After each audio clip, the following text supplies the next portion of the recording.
Alright, now that you've seen how the desktop version works, I can show you how the web platform works and show you some of the differences between the two. Alright, the biggest difference between the web platform and the desktop version is there is no active trader.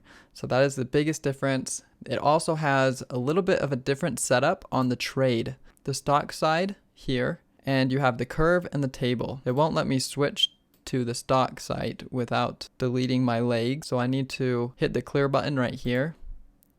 And now it'll let me see. It does have a pretty cool order setup here where I can put in a market order, stop limit. So this is what the stock window looks like.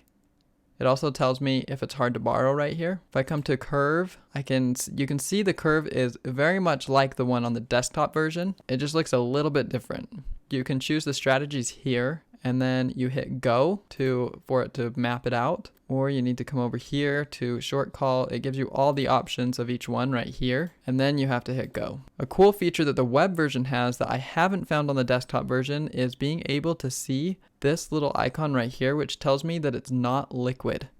So it's saying this is not a very liquid option contract, so maybe you shouldn't be doing this date or this strike price. Also, it doesn't show you your max profit and loss right away down here like it does in the desktop version, but it will show you when you hit review and send. So now it tells me my max P&L is here, infinity loss, and this is the buying power that it takes, and then you can hit send order. You can also click on the pop like this and be able to view some more information.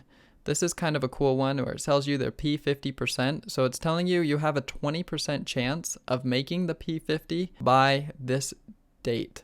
This is our best chances of hitting the P50%. You can also look at all this data by the trade, the position, or your portfolio as a whole. The trading tab is also very closely related to the desktop version.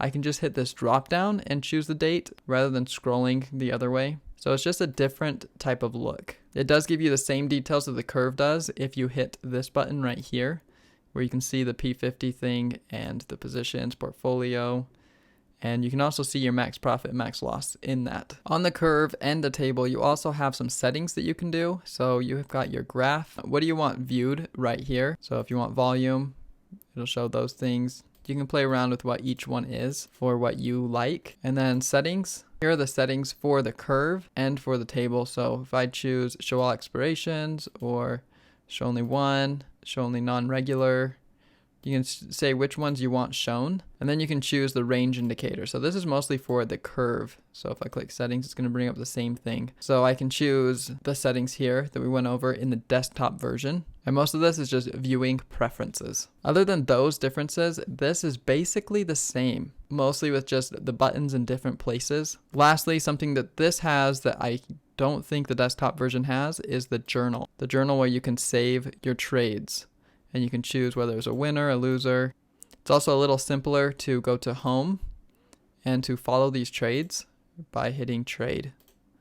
And then it copies the trade. All right, so that's the web platform. Let me know if you have any questions. Thanks.